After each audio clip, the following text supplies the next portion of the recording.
हिंदी में यूपीएससी की तैयारी से संबंधित प्रोग्राम्स को देखने के लिए सब्सक्राइब करें स्टडी IQ IAS हिंदी। नमस्कार। अगर मैं आपसे कहूं कि भारतीय मौसम विभाग के द्वारा पंजाब हरियाणा के एरिया में मैसिव रेनफॉल के लिए वार्निंग जारी करी गई तो शायद जानकर आपको आश्चर्य हो, क्योंकि अभी से कुछ समय पहले यह खबरें आ रही थी भाई कि भारतीय महामॉनसून कमजोर पड़ रहा है।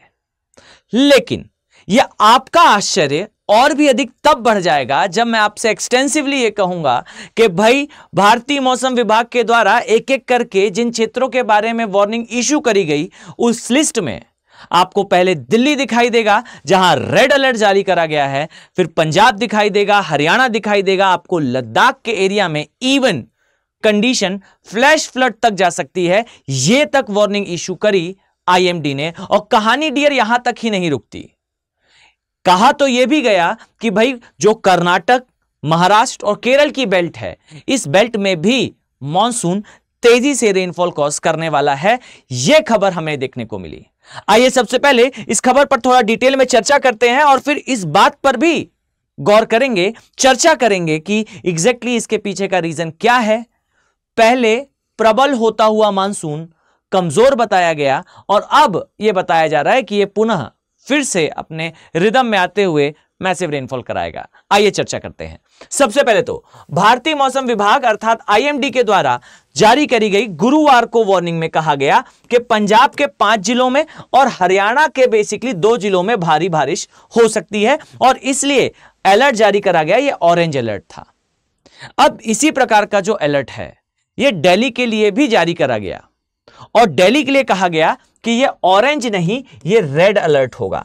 अब रेड और ऑरेंज में आई थिंक आपको पता होगा कि भाई रेड अलर्ट जो है वो ज्यादा हैवी रेनफॉल को इंडिकेट करता है और दिल्ली के लिए खासा समस्या यह भी है कि दिल्ली के कई स्थानों पर जो है आपको अभी से बीते कुछ समय में जल भराव की भीषण स्थिति देखने को मिली। और दिल्ली की यह समस्या के पीछे का मुख्य कारण क्या है, मैं प्रीवियस वीडियो में आपसे चर्चा भी कर चुका हूं। बेसिकली जो दिल्ली की बाढ़ है यह शहरी बाढ़ का उदाहरण है, अर्बन फ्लडिंग का उदाहरण है। यहां ध्यान से देखिए, अभी से 1 अगस्त की जब अगर मैं चर्चा करूं तो हिमाचल प्रदेश में और 2 से 3 अगस्त के बीच में उत्तराखंड में ऑरेंज अलर्ट की स्थिति है। इसी प्रकार से 1 से 3 अगस्त के दौरान आपको महाराष्ट्र के मध्यवर्ती क्षेत्रों में तथा 2 से 3 अगस्त में जो पूर्वी भाग है मध्य प्रदेश का, उस स्थान पर आपको जो है वो हैवी रेनफॉल देखने को मिल सकता है। इसी प्रकार से 3 अगस्त को कोंकण के एरिया में और गोवा के क्षेत्र में तथा मध्य प्रदेश के पश्चिमी भाग और गुजरात के क्षेत्र में आपको हैवी रेनफॉल मिल सकता है। यहां पर यह IMD का कहना है कि रेड अलर्ट के एरिया में आएंगे, भारी बारिश हो सकती है। और यह स्थिति अभी से काफी समय पहले से, लगभग मैं 7-8 दिन से अगर चर्चा करूं तो यह स्थिति और भी ज्यादा विकट बनती हुई दिख रही है। आई थिंक मुझे बताने की आवश्यकता नहीं है कि केरल में स्थिति कैसी रही है। पीछे दिए हुए इस मैप के माध्यम से आप आसानी से समझ पाएंगे कि जो मौसम विभाग है इनके द्वारा बताया गया कि ये जो एरिया है जहां से बेसिकली हमारा मॉनसून एंटर करता है, इस एरिया में पहले ही हमने देख रखा है कर्नाटक और केरल में हैवी रेनफॉल हो रहा है। इसी प्रकार से महाराष्ट्र के एरिया में भी रेनफॉल का अलर्ट है और गुजरात के पोर्शन में भी आपको अलर्ट दिखाई देगा। इसी तरीके से मध्य प्रदेश के 2 हिस्से करे गए हैं। एक जो वेस्टर्न पार्ट है उसे इस एरिया के साथ कनेक्ट करा गया है और अलर्ट की कैटेगरी में डाला गया है, और जो पूर्वी हिस्सा है उसे यहां से आने वाली शाखा के लिए अलर्ट के रूप में रखा गया है, श्रेणी में डाला गया है। अब यहां ध्यान से समझिए, यह जो हिस्सा आपको दिख रहा है खासकर हिमाचल प्रदेश, उत्तराखंड, पंजाब हरियाणा की बेल्ट अलोंग विद दिल्ली, यहां पर मॉनसून का होता है मॉनसूनल हिट। और याद रखिए कि मॉनसून जब प्रबल होता है तो इसका पहला आपको, आप कह सकते हैं पहली आप इमेजिन कर पाएंगे स्थितियां जब यह पहुंचेगा कर्नाटक केरल के एरिया में। लेकिन एक्चुअल में एक शब्द कहा जाता है कि मॉनसून के अंदर की गहराई अगर आपको देखनी है तो केरल कर्नाटका में आपको तीव्रता दिख सकती है, लेकिन हिमाचल प्रदेश उत्तराखंड में आपको इसकी गहराई महसूस होगी, बिकॉज जो मॉइस्चर ये विंड लेकर आती हैं वो इस एरिया में टकराने पर इस मॉइस्चर को जो है वो एक बार में एक स्थान पर मैसिव रेनफॉल के रूप में भी कई बार छोड़ देती हैं, जिसे हम क्लाउड बस्टिंग कहते हैं, जो कि हमें अभी बीते समय में केदारनाथ में देखने को मिला। अब इस स्थिति के साथ हम कह सकते हैं कि बीते कुछ 1-2 सप्ताह में भारतीय महामॉनसून मजबूत हुआ है और इसके मजबूती के पीछे का कारण आप कई समझ सकते हैं, लेकिन अगर मैं पिन पॉइंट कहूं तो सबसे पहली चीज, इस वर्ष की शुरुआत के साथ ही जो बातें कही जा रही थी कि भारतीय महामॉनसून प्रबल होगा और इसके पीछे का कारण बताया जा रहा था ला नीना की कंडीशन को। नॉर्मल कंडीशन की ही एक्सट्रीम कंडीशन को हम ला नीना कहते हैं। इस कंडीशन को साल की शुरुआत से खबरें थी कि इस वर्ष रेनफॉल ज्यादा होगा, लेकिन बीते कुछ समय में आपको लोग उदास होते हुए दिखाई देंगे। कारण क्या था? कारण सबसे बड़ा था, जो ला नीना की कंडीशंस क्रिएट होनी थी, ये क्रिएट होने के बाद भी एक्टिव नहीं थी। अब आपके दिमाग में प्रश्न आएगा, क्रिएट होना क्या है और इसका एक्टिव या इनएक्टिव होना क्या है? तो जरा ध्यान से सुनिए। जो नॉर्मल कंडीशंस होती हैं वो सामान्यतः यह होती है कि जो आपको प्रशांत महासागर दिखाई देता है, यानी कि पैसिफिक ओशन दिखाई देता है, इसका पश्चिमी भाग यह होना चाहिए गर्म, और जो इसका पूर्वी भाग है अर्थात जो आटाकामा, पेरू, इक्वाडोर, इसके सामने का सी है, सर्किल में आप देख पाएंगे, इस स्थान के सी का तापमान कम होना चाहिए।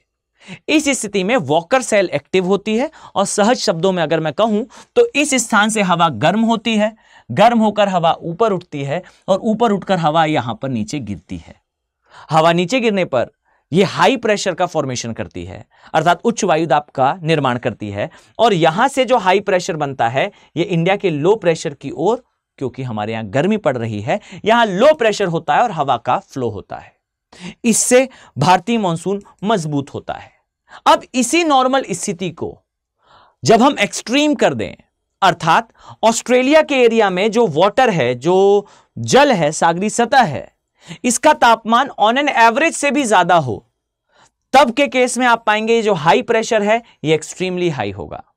और ये एक्सट्रीमली हाई होने पर हमारे यहां जो विंड एंटर करती है, इन विंड में एक तो मॉइस्चर ज्यादा होगा, साथ ही ये वर्षा भी ज्यादा कराएंगी। अब ये कहलाती है ला नीना की कंडीशन।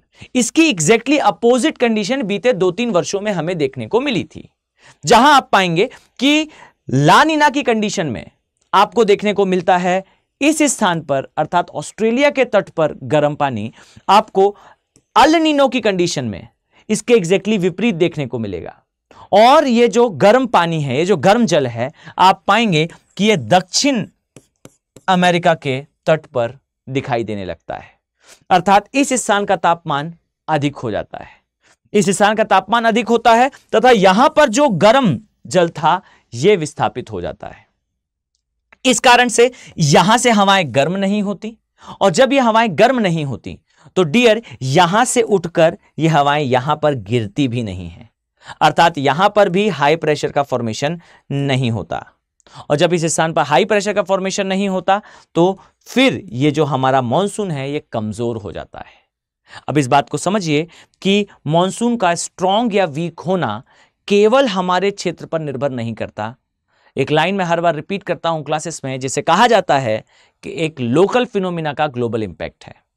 चलिए मान लेते हैं कि यह जो घटना है यह होती है, पर इसका अभी पहले मॉनसून को प्रबल कहना, फिर मॉनसून को वीक कहना और अगेन मॉनसून का फिर से आगमन होना, और वो भी स्ट्रांगली आगमन होना, यह कैसे हुआ? तो सबसे पहले तो इस क्षेत्र के लिए जो अंदाज लगाया जा रहा था वो सही बैठता हुआ दिखा। यानी कि साल की शुरुआत में इस बात का अंदेशा था कि यह ईयर अल नीनो से ला नीना की ओर शिफ्ट होगा, अर्थात जो ला नीना है यह एक्टिव हो जाएगा और अल नीनो ये इनएक्टिव होगा। यानी कि अल नीनो की एंडिंग होगी, ला नीना की स्टार्टिंग होगी। यह तय हो चुका था, हमें जो क्लाइमेटोलॉजिस्ट हैं उनके द्वारा इनपुट मिल चुका था। लेकिन बीच में एक चेंज आता है। वो चेंज ये है कि जो एल नीनो की कंडीशंस हैं ये लगभग जून के माह से स्टार्ट होनी थी, पर ये जून के माह से स्टार्ट होती हुई दिख नहीं रही थी। यानी कि जो तापमान में चेंज आना था, इस स्थान का तापमान बढ़ना था, ये कंडीशंस हमें ठीक से क्रिएट होती हुई नहीं दिख रही थी। ये ट्रिगर नहीं हो रहा था और इस स्थान पर जो हाई प्रेशर है ये प्रबल नहीं हो रहा था। लेकिन जैसे जैसे माह बीतते हैं आप पाएंगे कि जो कंडीशन शायद जून में स्टार्ट होनी थी वो धीरे धीरे करके जुलाई में स्ट्रांग होना स्टार्ट हुई, और जुलाई के लास्ट के 10 to 12 डेज में ये एक्सट्रीमली ट्रिगर करती हुई दिखाई दी है। इस कारण से एक तो मॉनसून प्रबल हुआ है। इसके अलावा एक दूसरा भी साइंटिफिक कारण है, और वो साइंटिफिक कारण कहलाता है इंडियन ओशन डाइपोल का। बहुत इंटरेस्टिंग है इस बात को समझना कि हिंद महासागर टेक्निकली देखें तो एक ऐसा सागर है या एक ऐसा महासागर है जो दोनों साइड से ध्रुवों से नहीं जुड़ा है। यही कारण है कि हिंद महासागर का जो अपर पोर्शन है, इसका ऑन एन एवरेज टेम्परेचर, औसतन इसका तापमान अधिक होता है। यह हुई एक बात। अब समझिए दूसरी बात। इस स्थान में आप पाएंगे हमें द्विध्रुव दिखाई देता है, अर्थात बाइपोलर सिस्टम दिखता है। एक स्थान हिंद महासागर का औसतन गर्म और एक स्थान औसतन ठंडा होता है। यह जो स्थिति है जो आप अभी यहां नक्शे पर देख पा रहे हैं, इसे पॉजिटिव इंडियन ओशन डाइपोल कहते हैं, जो कि अभी स्ट्रांग हुआ है। और बीच में जब केरल वाले एरिया में आपको भूस्खलन की घटना देखने को मिली, इस समय तो एक्सट्रीमली हॉट, एक्सट्रीमली गर्म था। अगर मैं आपसे कहूं कि भाई जो हिंद महासागर है इसका पश्चिमी भाग, या मैं कहूं अरब सागर वाला हिस्सा, यह जब खासा गर्म हो जाता है, तब के केस में ये यहां से चलने वाली जो ट्रेड विंड है उसे अपनी ओर आकर्षित करता है। और इसी के पश्चात आप पाएंगे कि ये विंड जब इस स्थान पर पहुंचती हैं तो इंडिया के लो प्रेशर की ओर इसका जो है वो मूवमेंट होता है, और इस मूवमेंट से भारतीय महामॉनसून स्ट्रांग होता है। यानी कि ये एक पॉजिटिव इंडियन ओशन डाइपोल है, एक सकारात्मक हिंद महासागर का द्विध्रुव है। अब ये जो सकारात्मक हिंद महासागर का द्विध्रुव है, ये अभी से बीते 15 दिनों में हार्डली, अगर मैं कहूं तो आप पाएंगे कि शार्पली ये बेसिकली जो है इंटेंसिफाई हुआ है। तो इस एरिया में हिंद महासागर के द्विध्रुव का स्ट्रांग होना, साथ में बीते कुछ समय से ला नीना की कंडीशंस का एक्टिव होना, यह हमारे मॉनसून को बीते 15 दिनों में स्ट्रांग कर चुका है। अब ये जो कंडीशंस हैं, ये ऐसा नहीं है कि बीते केवल 15 दिन में डेवलप हुई हैं, ये हो पहले से रही थी। अभी अब आप इनको, इसका परिणाम आपको देखने को मिल रहा है। यानी कि कंडीशंस पहले से प्रिपेयर हो रही थी, इंपैक्ट अभी दिख रहा है। इंपैक्ट बीते 15 दिनों में कंडीशंस पहले से प्रिपेयर हो रही थी। आई थिंक आपके लिए यह जानकारी महत्वपूर्ण होगी। और आपके लिए एक और जानकारी है जो महत्वपूर्ण है। महत्वपूर्ण यह है कि स्टडी IQ के जो प्रीमियम प्रतिज्ञा बैचेस हैं, मैं बता दूं आपको कि इनमें एडमिशन क्लोज होने वाला है। यानी कि आप एक बड़ी अपॉर्चुनिटी को खोने के करीब हैं। अगर आपने अब तक एनरोल नहीं करा है तो याद रखिए कि 3 जो तारीख है इस माह की, 3 अगस्त को इन बैचेस में एडमिशन हम क्लोज करने वाले हैं। ये बैचेस फुल होने वाले हैं। लिमिटेड सीट्स ही बची हैं उन अभ्यर्थियों के लिए जो सीरियसली तैयारी करते हैं और ये चाहते हैं कि वो free of cost even in batches का पार्ट बने। पीछे दे रहा ये बैच प्रतिज्ञा फॉर्म में है और ये टेक्निकली आपके लिए फ्री है। कैसे फ्री है तो देखिए, जैसे ही आप इन बैचेस को ज्वाइन करेंगे, आपको SIP का कोर्स प्रोवाइड करा जाएगा अलग से।